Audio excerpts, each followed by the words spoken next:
Live from KTVN Reno, you're watching 2 News at 7. It has to be when someone has recently passed away. Most of our cases, the person is actually at the medical examiner's office. Really a touching story here. The Benjamin Clark Foundation has been giving memory boxes to families following the death of a loved one for the past 6 years. A closer look at how it helps tops 2 News at 7 o'clock. Good evening, I'm Ryan Canaday. Ari has the night off. Thanks for joining us. Following an increase in deaths of children in 2013, the Washoe County Examiner's Office began gifting families with memory boxes. Inside those boxes were handprints, footprints, and a lock of hair of the deceased. Valentina Bonaparte spoke with someone who helps make all of this possible. Valentina, what did she say? Ryan, initially the boxes were assembled with their own money, and then they created the Benjamin Clark Foundation. They tell me that sometimes it takes more than a dozen tries to get the footprints and the handprints just right. But they tell me all the work is completely worth it. And so we started taking their handprints and footprints and a lock of hair.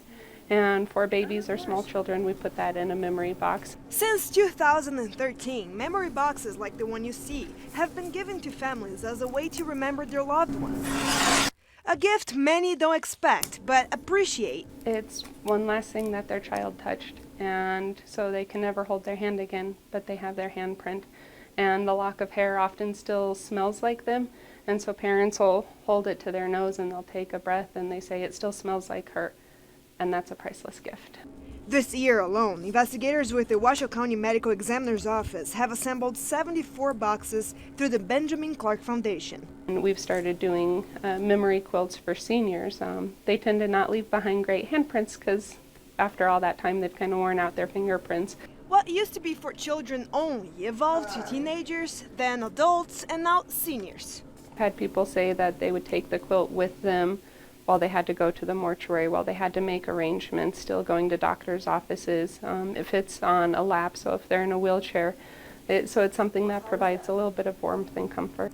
Along with providing closure for families with the cause of death, investigators take one step further, assembling the boxes, showing families that there are others that care.